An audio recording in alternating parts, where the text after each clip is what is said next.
density for the partition for the equation of state. So we are going to deal with the equation of state of an interacting gas.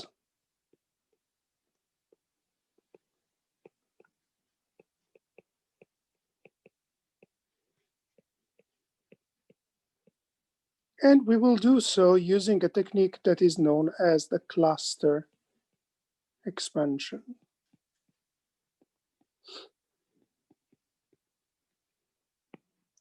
All right. So what is the cluster expansion? Well, essentially, we want to find the equation of state, right, of an interacting gas, and how the equation systematically figure out how to write down a perturbative, a set of perturbative corrections to the equation of state. Now, how to do that? Well, the simplest possible way is to compute the grand canonical partition function, because we know that the moment we have the grand canonical partition function, then the equation of state is going to be the log of that. I mean, we take the log and we have P over KBT. So let us then compute this grand canonical partition function. So big Z is equal to sum over n from, well, it doesn't really matter. Let's sum from 0 to plus infinity, e to the beta mu n Zn. I can sum from 0 to plus infinity because Z of 0 is equal to 0. And if you want to, let's sum from 1. Doesn't really matter.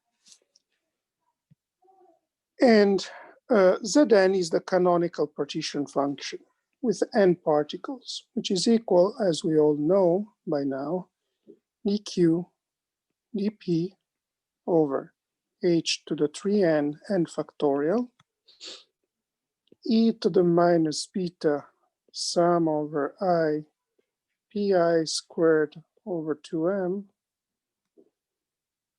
e to the minus beta sum over I smaller than j v qi minus qj,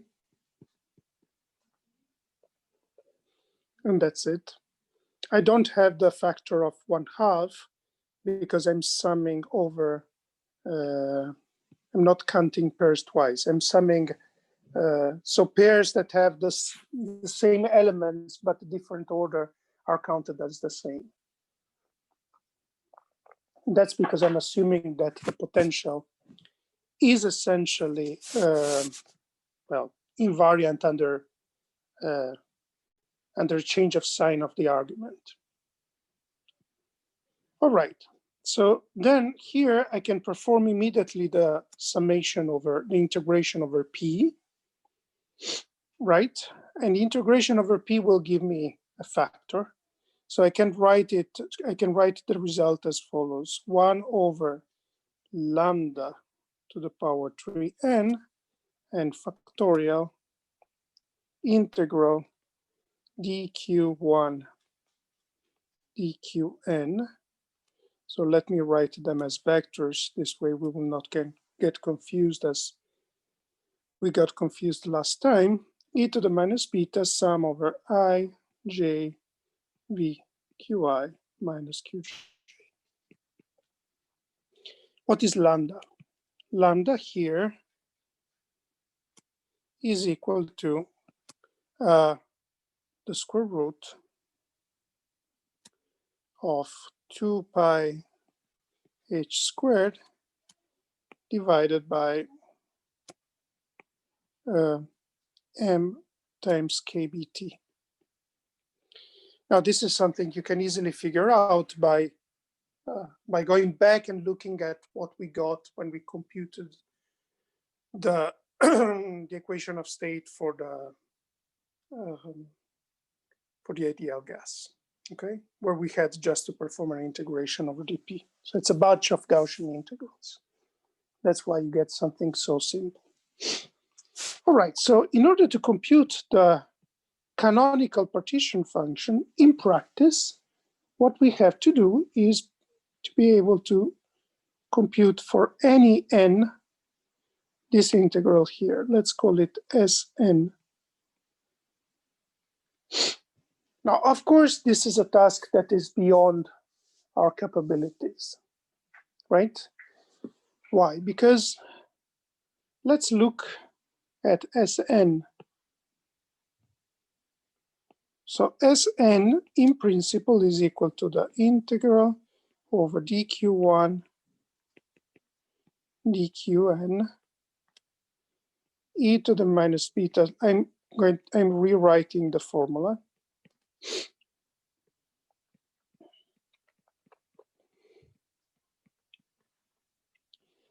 Now, this, of course, I can rewrite as the integral over dq1 dqn of of the product over pairs of exponential of minus beta v qi minus qj.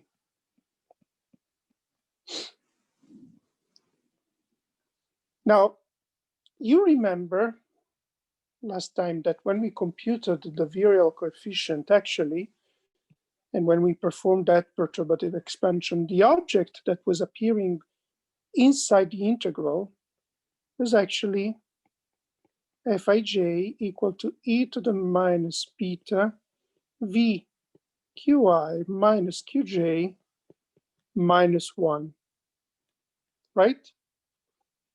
This was what was integrated over dqi and dqj in order to get the corrections to the non-interacting partition function. Therefore, let me rewrite this as follows.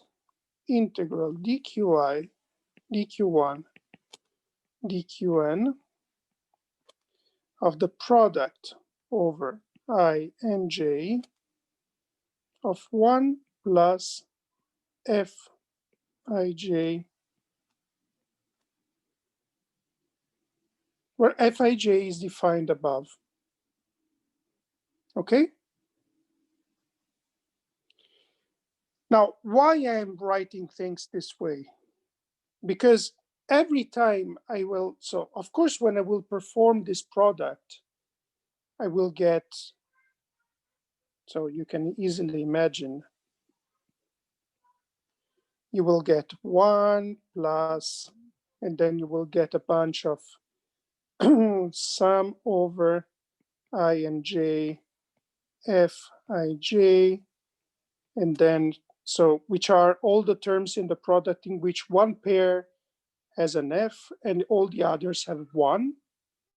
And then you will get products over distinguished pairs I and j, k and l, such that I is different from k, and then you will have Fij, Fkl, and then and so on and so far. So you see that when I write down algebraically this product, in practice, I will be performing something like a perturbative expansion, in which the corrections to the non-interacting limit are encoded into this little function Fij. Okay, are there any questions? Guys, Professor, are there questions? Yes. do you need to define also like J not equal to L? Yeah, of course. I mean, well, no. So here you have all pairs that are distinguished, but you can't have an element that is in common. Not both elements, of course. So you can have this sum with I different from K or J different from L, okay? You don't need to have both different. All right? Okay, so are there other questions?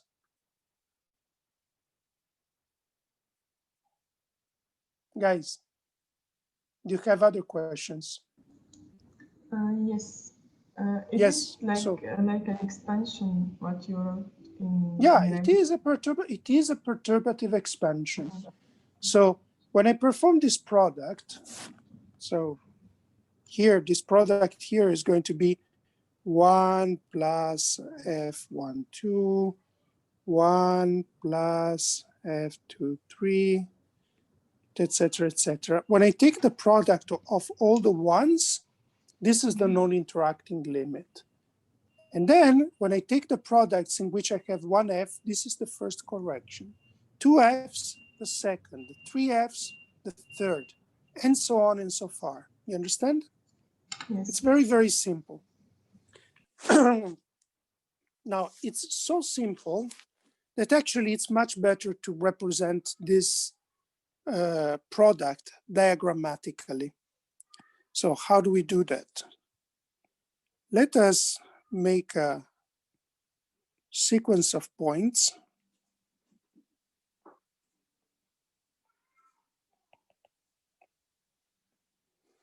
So this is 1, 2, 3, 4, 5, 6, etc., etc., n minus 1 and n.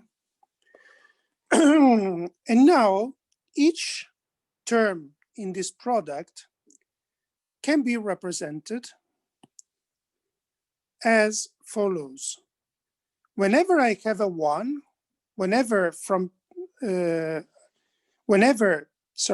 have an Fij in the products, okay? So whenever in the term of the product I have an Fij, then I join the two corresponding points by a line. So this would represent F46, and so on and so far. So let me make an example.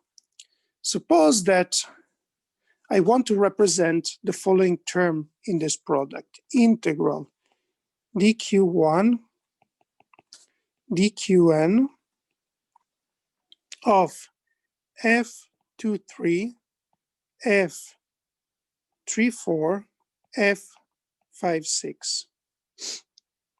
Okay, so this is going to be one of the terms of the product.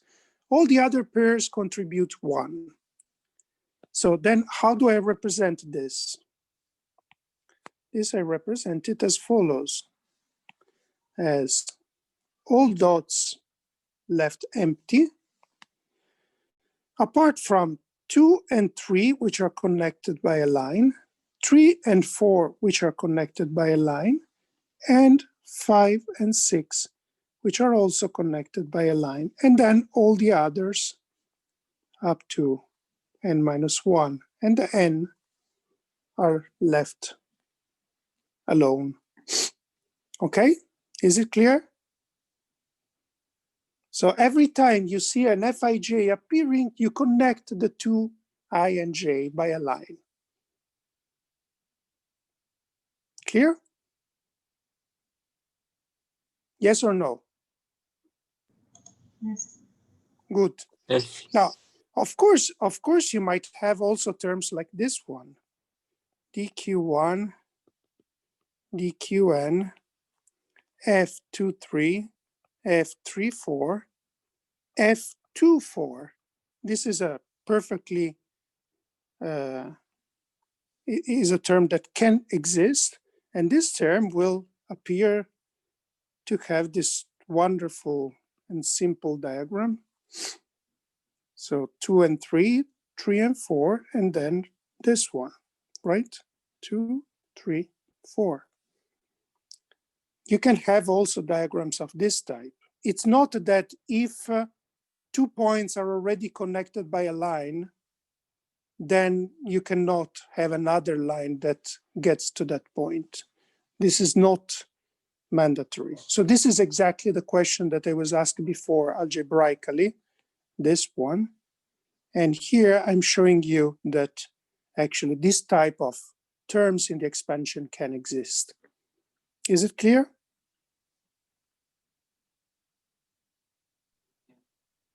Yes? Yes. Okay, so now, now you see something interesting. Let's look at these diagrams. These are diagrams for which I can, so actually, let me add here an F56. This way is going to be much simpler. Okay, so let's look at these diagrams.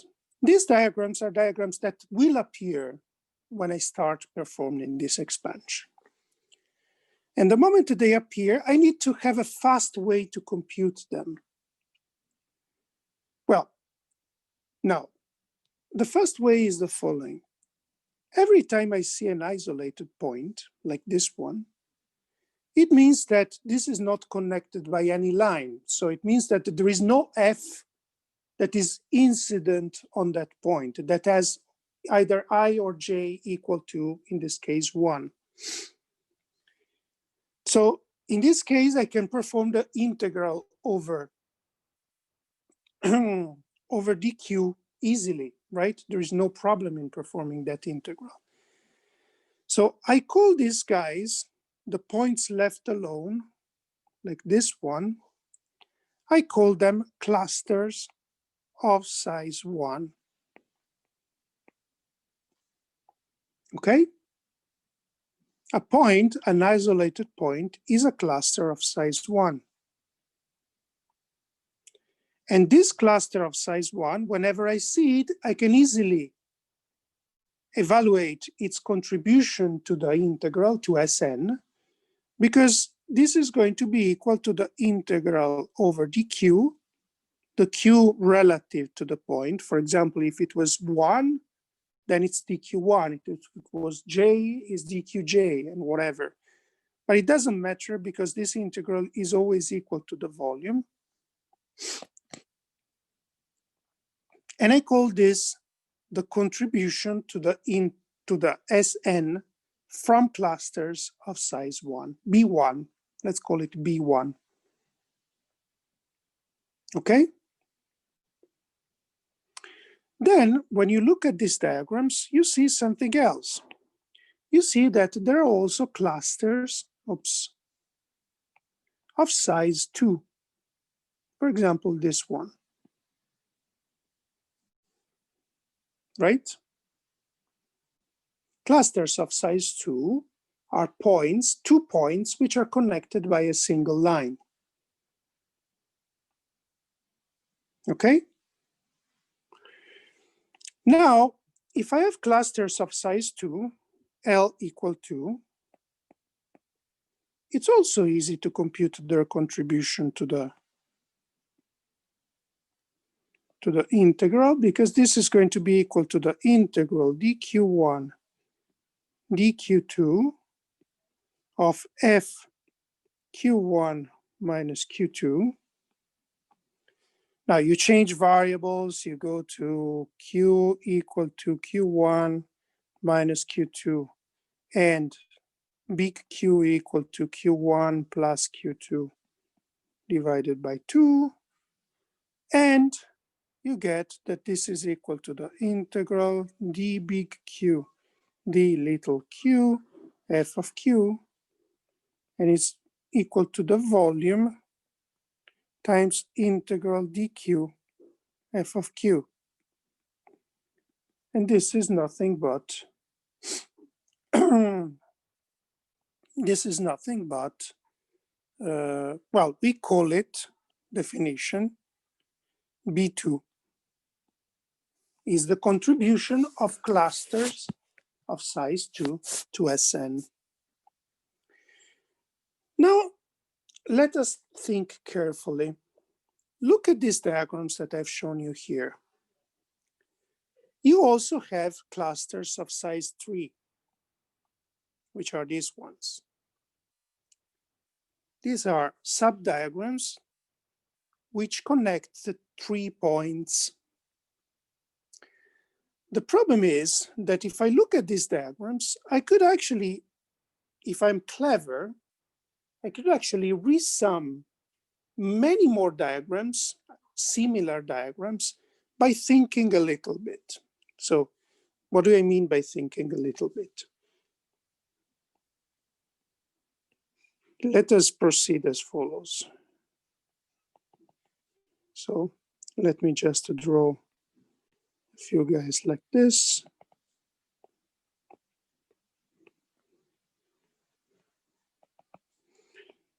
The problem is there are many ways, actually 4 ways, to construct clusters of size 3. Well, 4, so not many, not more than 4. So the first one was to do this, right?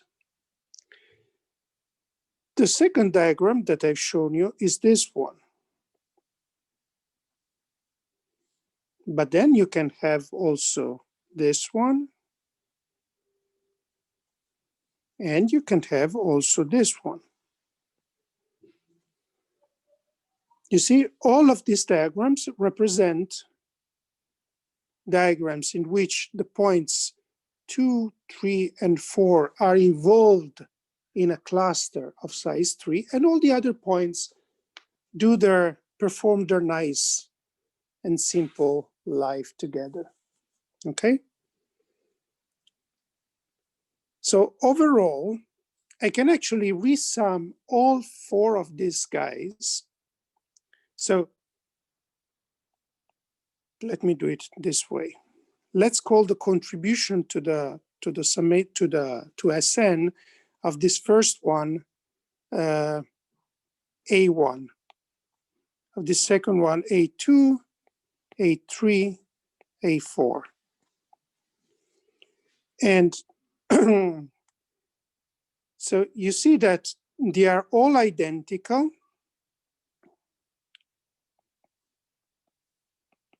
So they all have the same expression times the contribution of this cluster here. Let's call it C1, C2, C3, C4.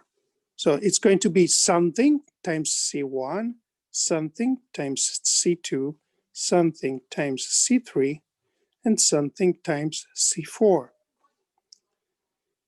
Now, all of these guys are going to appear in the perturbative expansion and contain clusters of the same size. So I can think of just summing them all together, right? And introducing, which would lead to something times C1 plus C2 plus C3 plus C4. Okay? Is it clear what I'm saying? Why the something is the same for all of them? Sorry? Why there is something common? Well, because you see the contribution of all the other guys, all these other points here is identical. So this contribution is going to be exactly this. And only these guys here are going to be different. Nobody else. Okay? Yes. Yes? How many lines are connecting C? I cannot hear you. How many lines are connecting C? How many Lines. lines? How many points, you mean? Oh. You have a bad connection. I can hardly hear you. Hello? Try to speak louder. Hello? Yes? So how many lines are connecting C2 or? How many lines are connecting 2, 3, and 4? Yeah, at A2, the C2 part. Oh, A2, in A2, you have 3 lines in the cluster. In A1, you have 2, and in A3, you have 2, and in A4, you have 2. Why is it different from A1? Well, so that's why it is called a cluster expansion and not a line expansion. The reason is essentially that it is convenient, as you see from this construction, to resum the contribution of all clusters independent on how many lines are connecting them. Because you see, the moment you have 3 points and 2 lines connecting them, this form a cluster. You cannot separate these 3 points without cutting a line. So that's the idea. And if you take all the clusters that connected this, all the possible clusters that connect these 3 points, then you can resum them this way by the associative property, okay? Okay. All right, so. Professor? Yes. How about the size of the clusters? Can we say that C2 is a cluster of size 3? Yeah, of course. You see 1, 2, and 3. Okay. There are 3 points, 1, 2, and 3, 1, 2, and 3, 1, 2, 3. So of course it's a size 3 cluster. Yeah, every diagram in which 3 points are connected in an irreducible way is a size 3 cluster. Okay? Okay. So let us continue then. Well, this gives us an inspiration that if we want to consider, so if we want to do the same as we have done here for L equal 3, so define B3, then it's going to be convenient to define B3 as the sum of all possible clusters of size 3. So in other words, it's convenient to write L for L equal 3, define B3 as this plus this plus this plus this.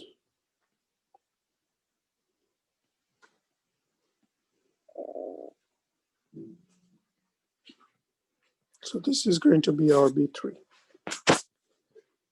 which written up in formulas is a bit cumbersome, as you can imagine, is integral dq1, dq2, dq3 of f12, f23 plus f12, f23, f13 plus f13, f23 plus f13, f12.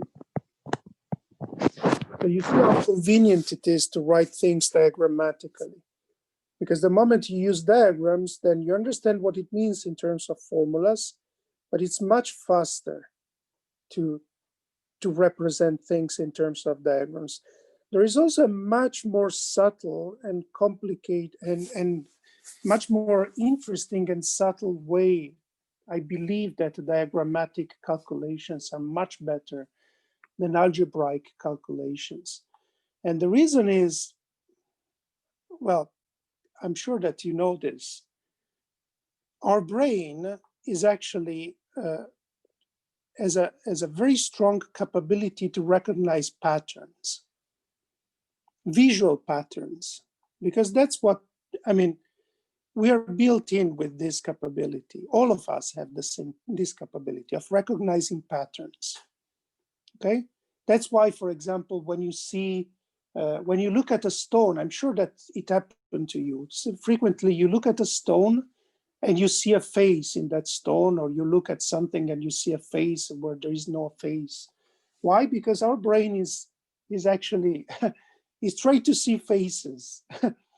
And whenever you see that pattern of two dots aligned for the nose and something that looks like a mouth, it makes you see a face.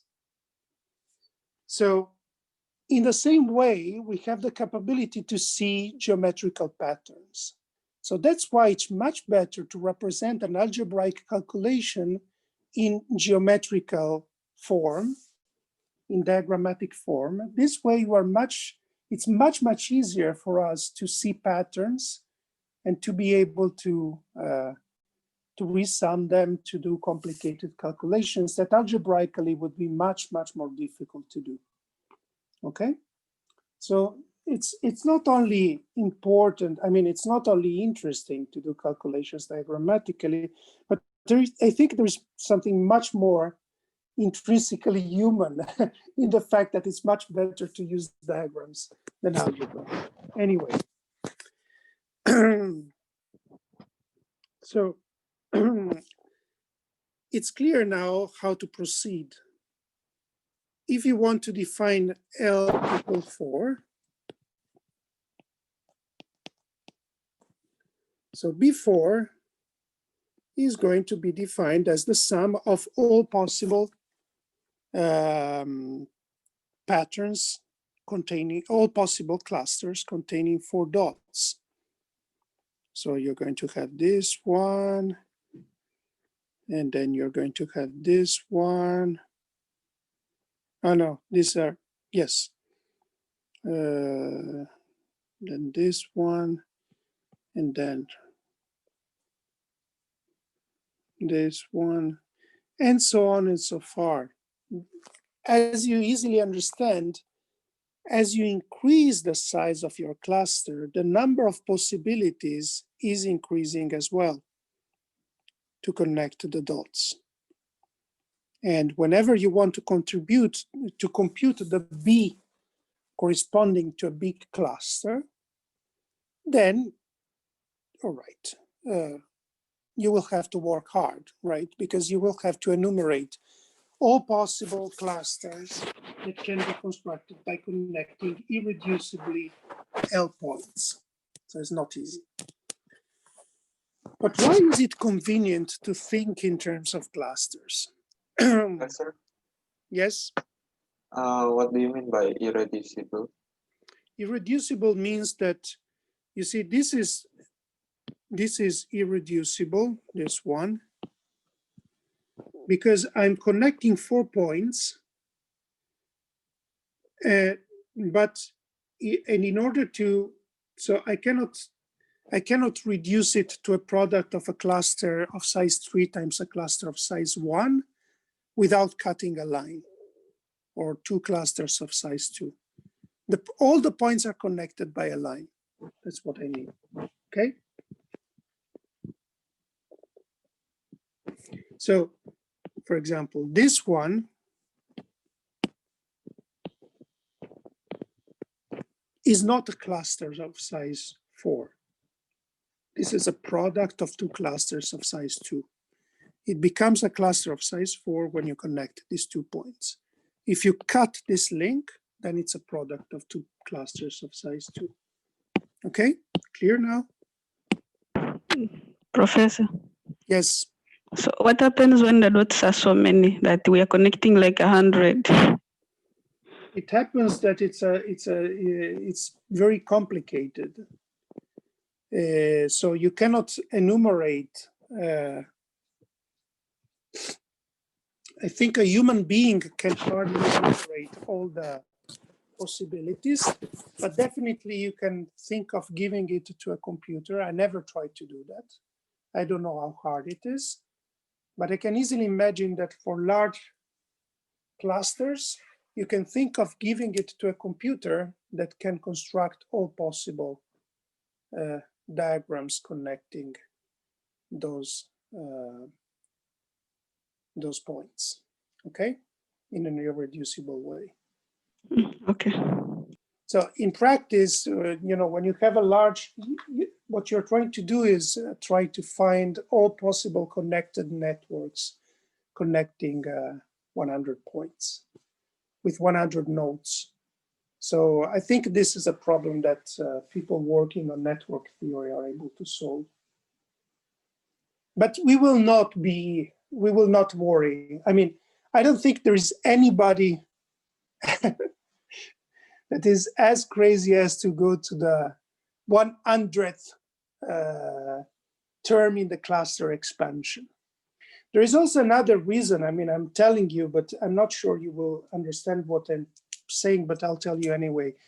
There is another reason why it's typically not convenient to go to very, very high orders in perturbation theory. And the reason is that typically a perturbative series is not a Taylor series, so it's not convergent, but is an asymptotic series, which is divergent. So it gives you a good approximation as you go to, for a certain value of the parameter, it gives you a good approximation up to a certain order in perturbation theory, and then it starts diverging. So it's a subtle issue. I don't know if you know what is the difference between a Taylor series and an asymptotic series.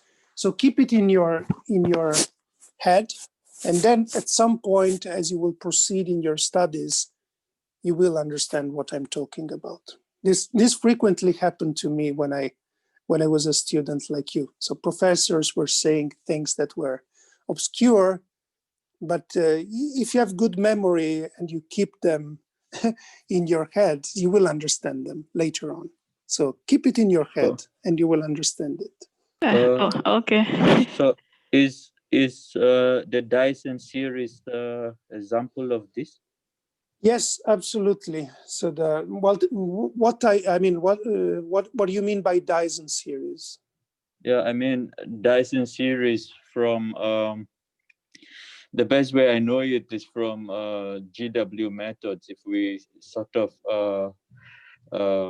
use the Dyson series to get the, I mean, time ordered series for the G operators for when maybe many-body physics if Oh, okay, yeah, sure, certainly, yes, that is the case. When you do perturbative expansions in many-body physics, that is certainly a problem. Typically, you have asymptotic expansions and not Taylor series. So you cannot yeah. So this is an issue in perturbation theory, right? So anyway, I mean, this is a bit too advanced. But since we are advanced in this class, so let's keep it there. Let's stop here. Keep it in your head. At some point in your career, you will understand what I'm talking about. Anyway, so we understand now how things go. We are essentially classifying all our diagrams in terms of clusters. And now the problem is to recognize what is the structure of our expansion. Well, the first thing we have to recognize is the following. Let me draw two diagrams.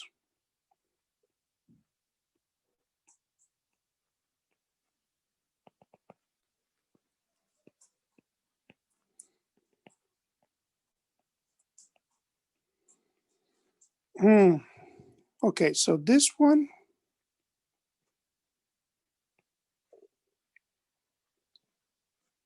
and this one. All right. So in your opinion, the contribution these two diagrams will give to Sn. So this is 1, 2, 3, 4, 5, 6.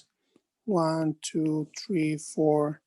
And then this is n minus 1, n minus 2, n minus 3, n minus 4, etc., etc. So in your opinion, the contribution these two diagrams will give to Sn Is it the same or is it different?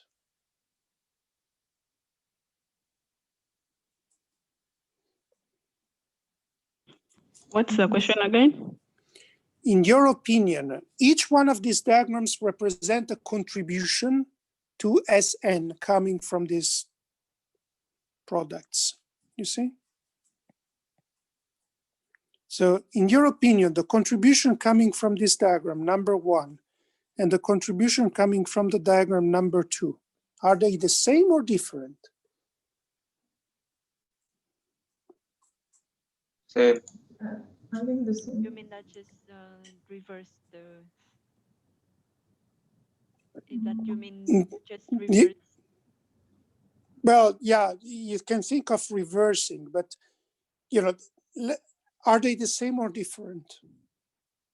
I think the same. The same, exactly. And now, suppose that I take another diagram, this one, and then 2 points, and then some other points. This will give me the same contribution or a different contribution.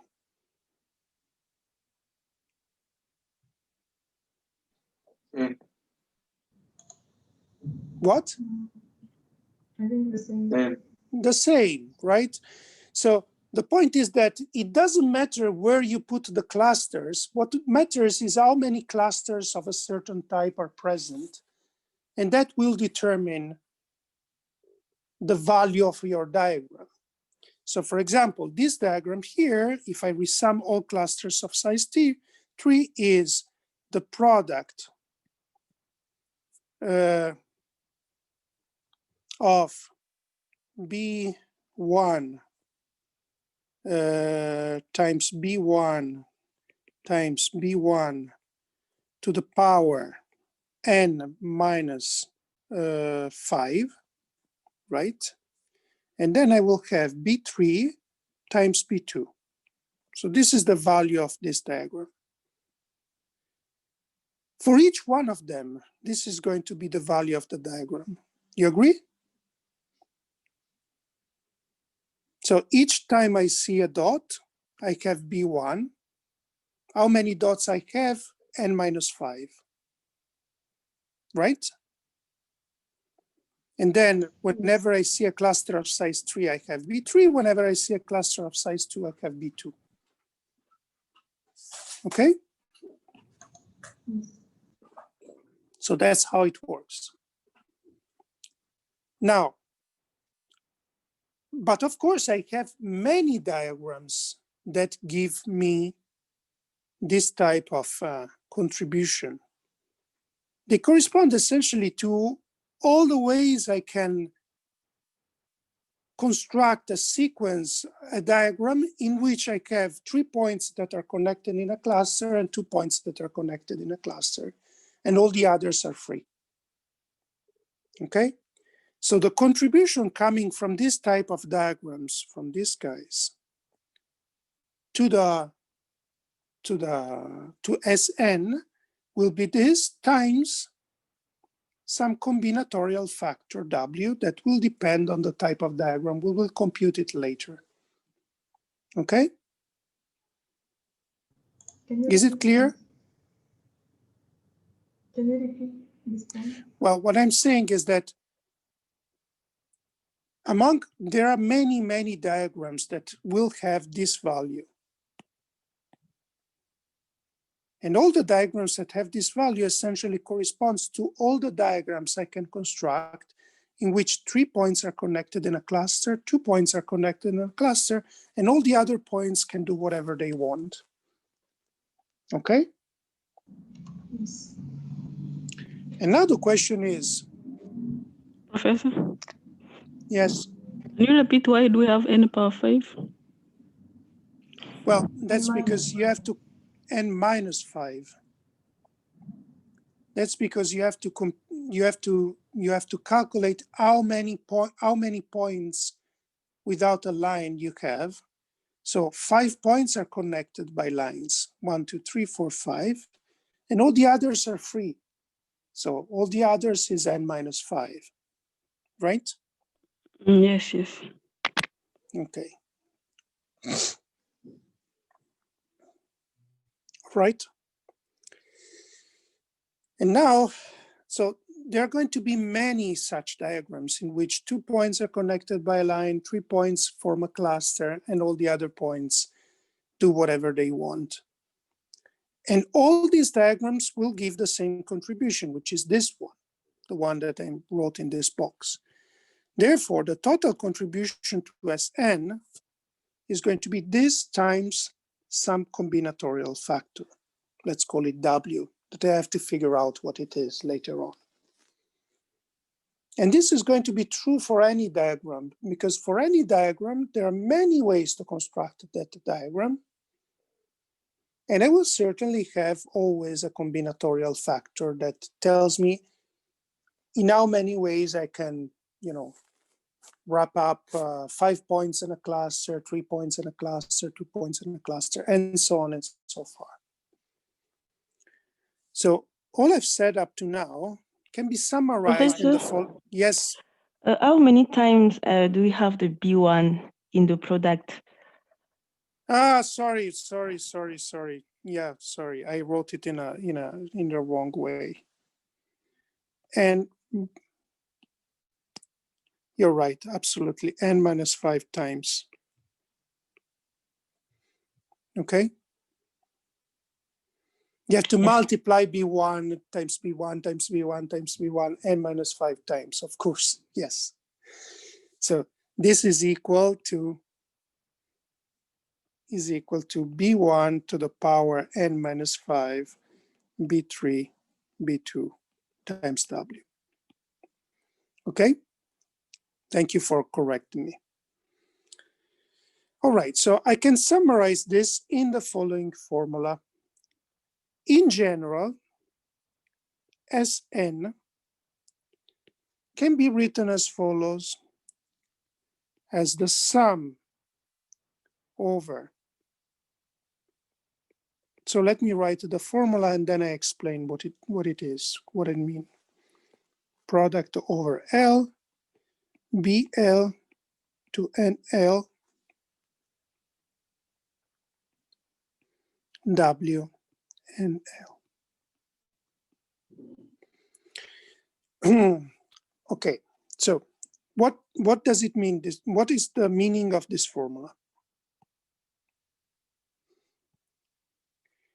Each diagram in the expansion can be thought in the following way. In the previous diagram, for example, this one,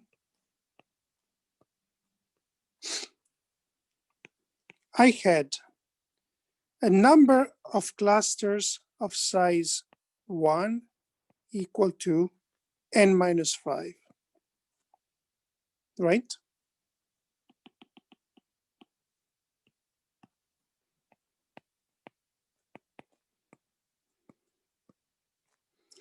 A number of clusters of size 2 equal to 1, and a number of clusters of size 3 equal to 1. And then number of clusters of size 4 equal to number of clusters of size 5 equal to, all equal to 0, right? This was the characteristic feature of this diagram. I had n minus 5 clusters of size 1, 1 clusters of size 2, and 1 cluster of size 3. You agree?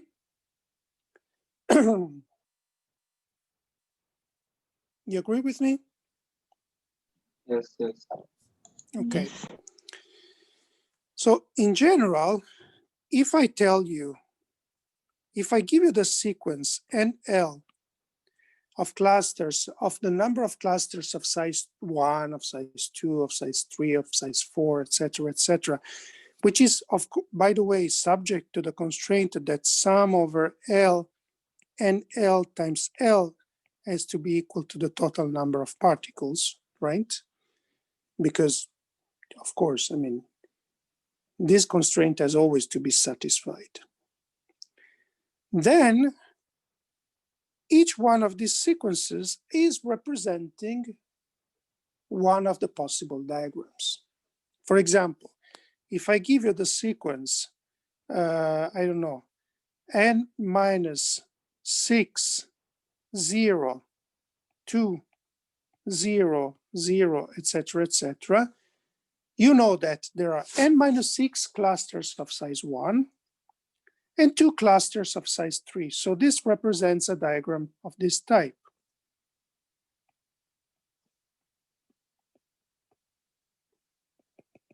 Etc., etc. And so on and so far. You understand how it works. So instead of telling you where the clusters are, because it doesn't matter, this is taken into account by the combinatorial factor, I'm telling you how many clusters of one size, of the other size, and so on and so far I have. And this way I represent my diagram. Is it clear? Yes. Yes, good. All All right. Yes, yes. What about can you explain the summation at L times L? The summation where? Here? Yeah, no, the one you just wrote. Oh, well, this is because the total number of points in my lattice in which I'm computing the clusters is n, goes from 1 to n. So therefore, you see that each cluster has size L. I cannot connect more than n points. So this is the total number of points in my system. You see what I mean? So let me make the example. Yeah, If I have, you got it? If I have a cluster of size 3, a cluster of size 2, and all the others, then I have to have n minus 5 times 1, which is the number of clusters of size 1 times 1, plus 3 plus 2 times 1. So 1 cluster of size 2 plus 3 times 1 equal to n, right? Yeah. This constraint has to be satisfied. Otherwise, it doesn't make sense what you're doing. All right. Okay, so we are almost there. What do we need to do now? Calculate number of combination. Just a second. Yes. Okay. So this is telling you, therefore, what is the meaning of this sum. I'm summing over all possible diagrams. So each NL, each sequence NL is representing one diagram. And here I'm summing over all possible diagrams. Then, if I have a sequence NL, if I have NL, then it is clear that the contribution to of this diagram to the total sum is going to be B1 to the power N1, B2 to the power N2, B3 to the power N3, etc., etc., B whatever, N to the power Nn. Okay?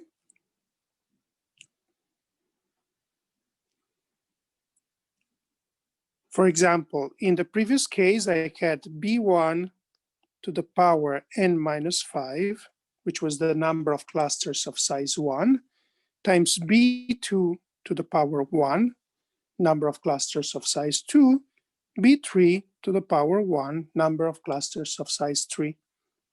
In general, I will have this product. And this is what is written up there. It's product over L, BL to the power NL.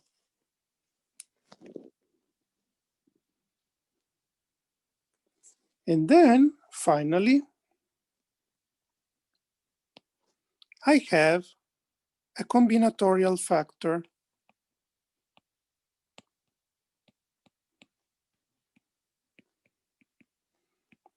Why? Because there will be many instances. Once I identify the type of diagram that I will have many ways to construct that diagram, starting from the original sum Sn. And I have to count all these ways, but it's not too difficult. The combinatorial factor, W, and L is essentially equal to the following.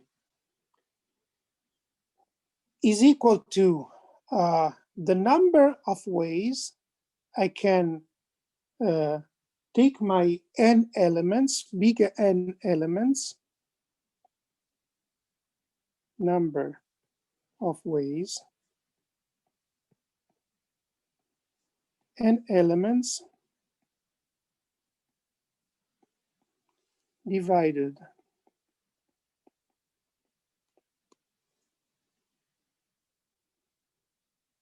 into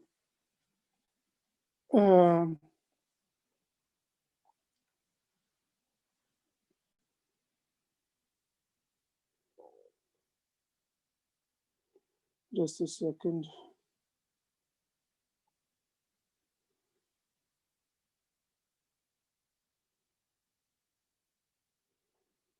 So it can be essentially divided into in the sequence of clusters and L without counting permutations within the cluster, without counting permutations within the cluster.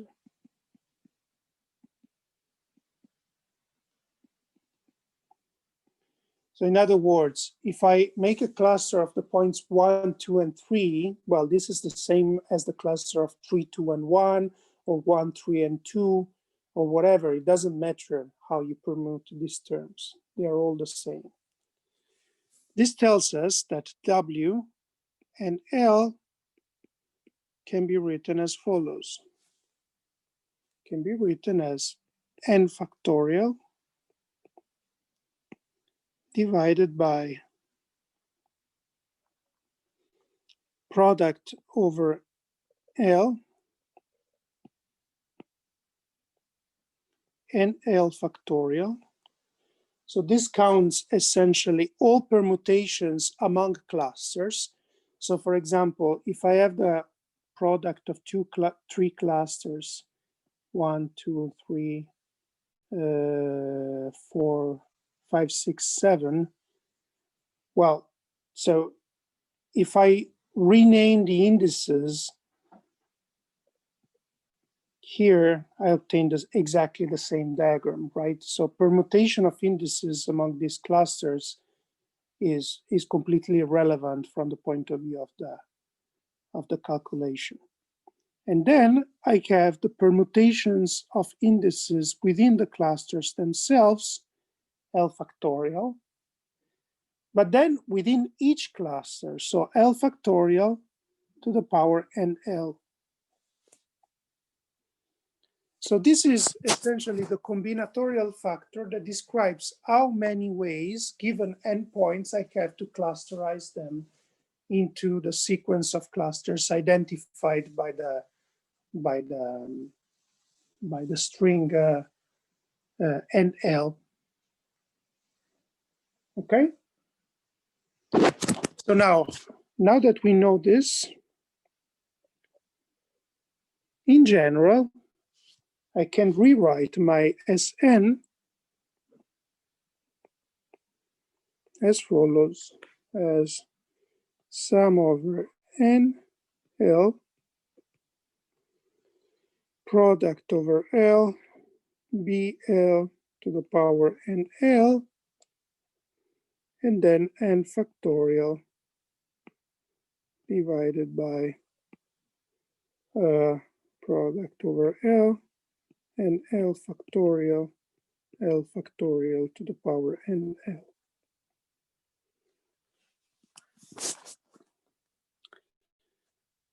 Okay.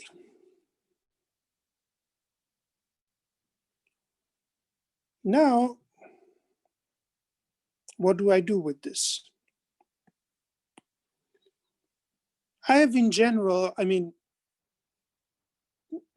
this formula is not telling you what is the, is telling you what is the general structure of your expansion in clusters, okay?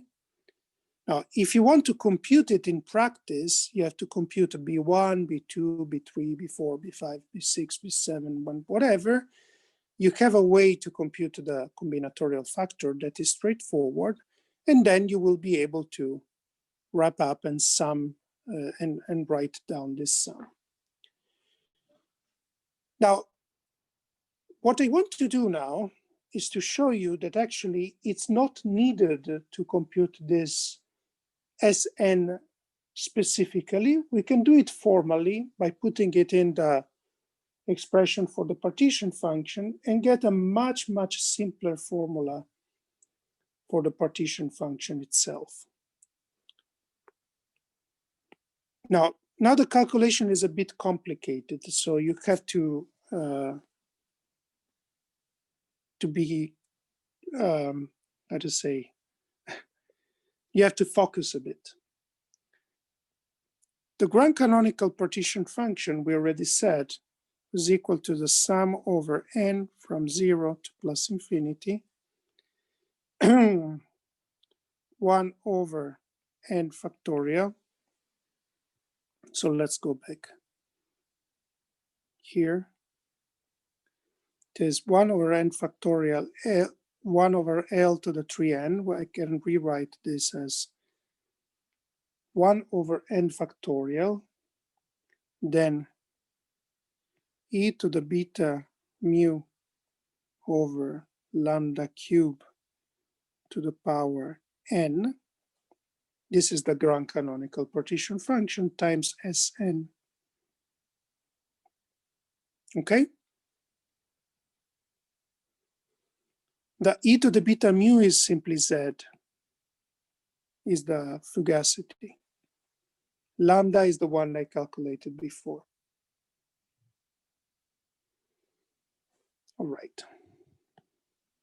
Now this is equal to sum over n from 0 to plus infinity, 1 over n factorial, e to the beta mu over lambda cube to the power n, and then I have sum over nl,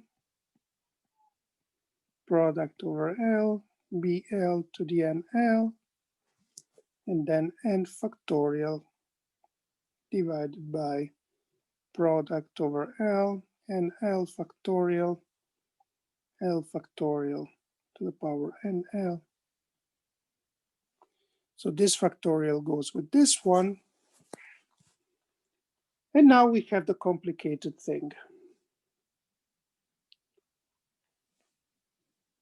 Here in this sum, I'm summing over all possible NL, all possible N, right?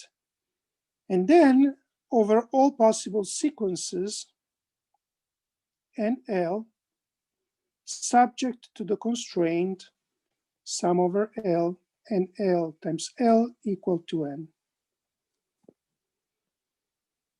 right? So I'm summing over all possible values of N and then summing over all possible frequencies subject to this constraint.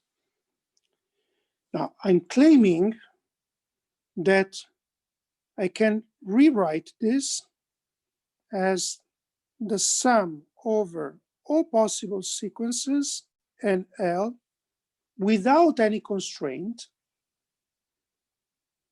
of whatever stays in.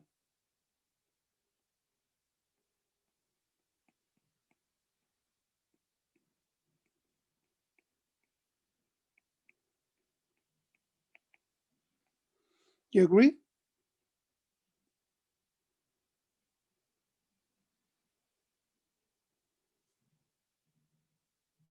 Guys, Sorry, I don't get it.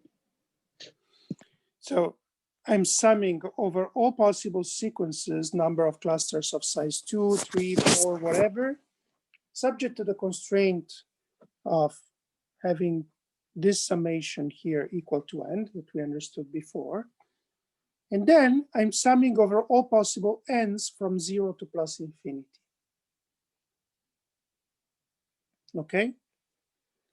And now I'm claiming that this summation here is equivalent to summing over all possible sequences without putting any constraint.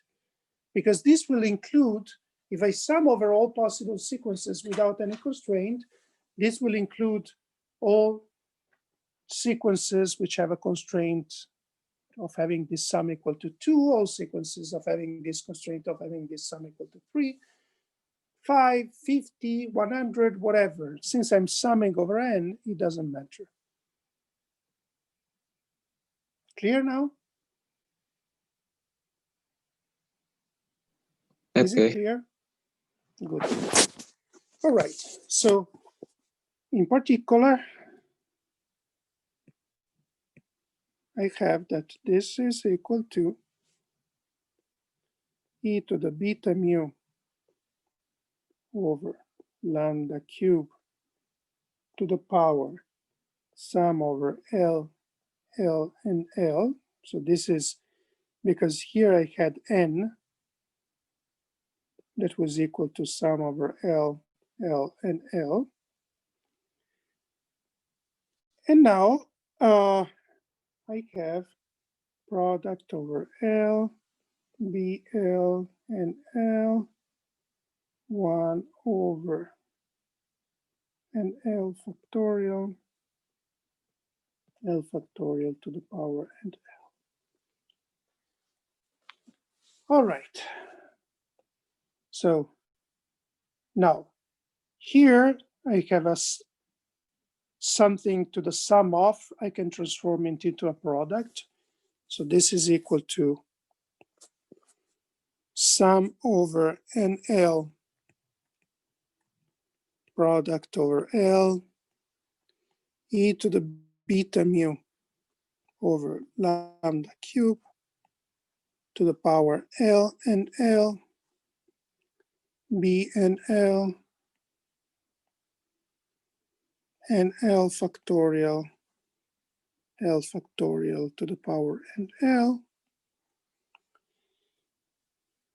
Now I can combine the various terms. I can write it as product over L, sum over NL.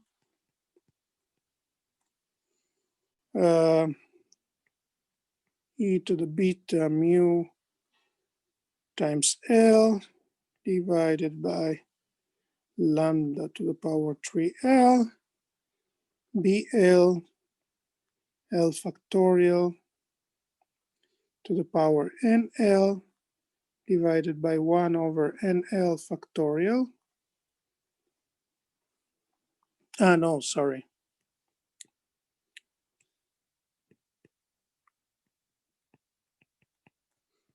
Plus infinity.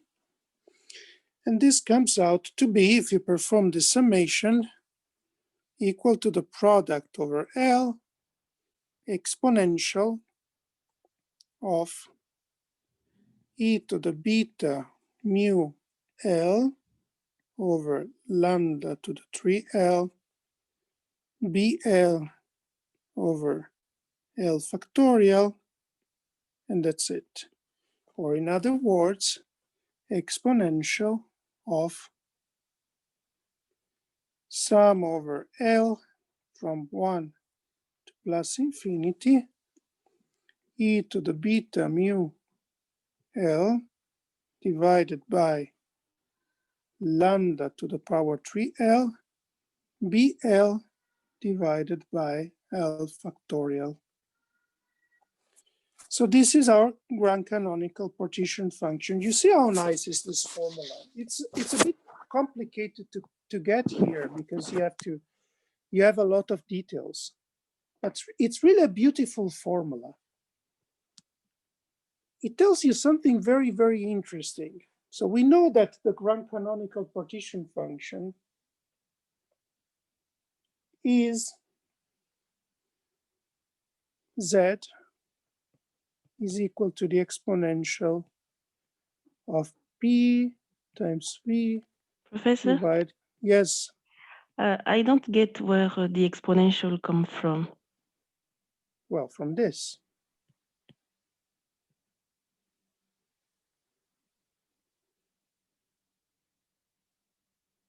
Okay. This is the power series that defines an exponential, right? Yes. So you see something interesting, that the partition function, the grand canonical partition function we found before is equal to the exponential of p times v divided by k Boltzmann times t, right? And now we have something impressive, I must say, that in practice from this formula we obtain that p times v divided by k Boltzmann times t is equal to sum over L from 1 to plus infinity e to the beta mu L divided by lambda to the 3L BL divided by L factorial. In other words, you don't need to compute all the diagrams. You don't even need to compute all those strange combinatorial factors and everything else. All of that is already done. What you need to be able to compute is just BL. And the moment you compute BL, let me remind you, is just the, the contribution coming from all possible irreducible connected diagrams representing each cluster. So the moment you're able to compute all these BLs, you have your equation of state. All the other calculation, we have already done it. You see how nice it is, how general, nice, clean, beautiful is this expression. I think it's really nice. I like it a lot. Professor. Yes. I have a question about the summation of L. Why does it begin from 1? Well, because can you have a cluster of size 0? No. No. So then you have the answer to your question. And for the NL? For the NL sums is from 0 to plus infinity. It's just, is it just like variable changing from N to NL? I mean, I don't understand your question. I mean, since N from 0 to infinity. So is it the same of NL, because I mean the constraint? Well, so since we removed at this stage here the constraint, so we said, since I'm summing N from 0 to plus infinity, it doesn't make any sense to put a constraint I see. over NL. So let me leave each NL to vary freely between 0 and plus infinity. Okay. Okay. And actually, I still don't get the W term. How do you exactly understand the W term? I mean, in simple terms. Thank you. Well, so the moment I fix, so let me put it this way. The moment, suppose that you fix, imagine that you have in front of your eyes a diagram in which you have endpoints and a certain set of clusters, right? Okay, you see it in front of your eyes? A diagram of this type. Yes. Now, each one of the points has an index, 1, 2, 3, 4, 5, etc., etc. It's clear that if I perform any permutation of indices, I will get a diagram that gives me the same contribution. Correct? Yes. And therefore, I have an n factorial sitting up there, because this is the total number of all possible permutations. Okay? Okay. However, not all permutations are giving me a different diagram. Because if I perform a permutation, among all possible permutation, if I consider a permutation in which I permuted the indices of two clusters of the same type, for example, I had two clusters of size 3, 1, 2, 3, 5, 6, 7, and I permuted the indices in which 1 goes to 5, 2 goes to 6, and 3 goes to 7, right? This type of permutation is not giving me a different diagram. It should not be counted. So that's why I'm dividing all possible permutations, okay, by the product over L of NL factorial. Because NL factorial are all possible permutations of clusters, in which the clusters that started at 1 goes to the cluster that started at 5 and vice versa. Okay, you understand? Yes. And also, I should not count permutations of indices within the same cluster, because if I have a cluster 1, 2, 3, a 3 cluster with indices 1, 2, 3, any permutation that permutes the indices 1, 2, and 3 is completely irrelevant, because 1, 2, and 3 are connected anyway. And that's why I have to also divide by L factorial to the power NL, because L factorial are the permutations within each cluster, and to the power NL because I have NL clusters. Okay? So I'm essentially counting all possible permutations of indices, but not counting permutations among clusters and permutations of indices within clusters. Okay. Clear now? Yeah, okay. Thank you. I have a question. Yes. If we don't count the permutation within the cluster, so we can assume that one cluster is just a 1 point. So, for example, in the case we have one cluster with the sign 3 and one cluster with the sign 2, so we can consider the cluster with sign 3 is just one cluster. And so I mean, the total number of cluster now is just n minus 3. Is so if I do this, I will have the formula is n minus 3 n minus 3 instead of n in the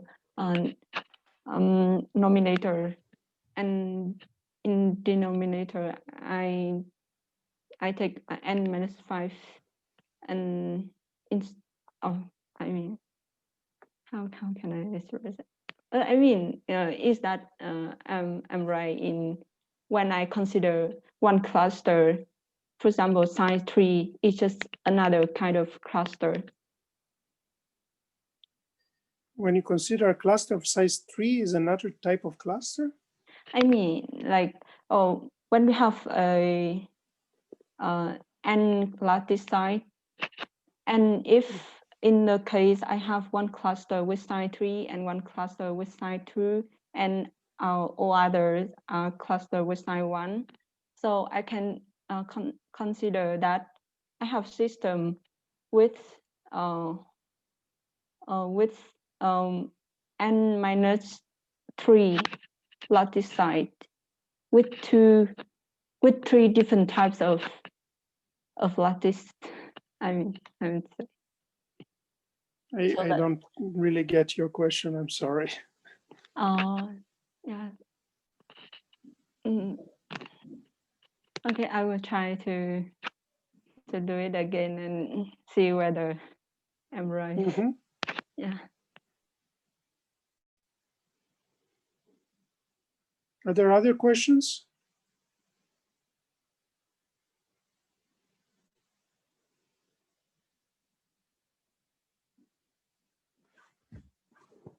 Okay, so if there are no questions, then we will restart from this formula next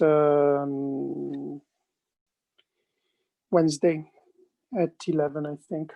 Okay? Yes. Yes. Okay, guys. So see you then. Bye-bye. Bye-bye. Bye. Bye. Bye. Bye.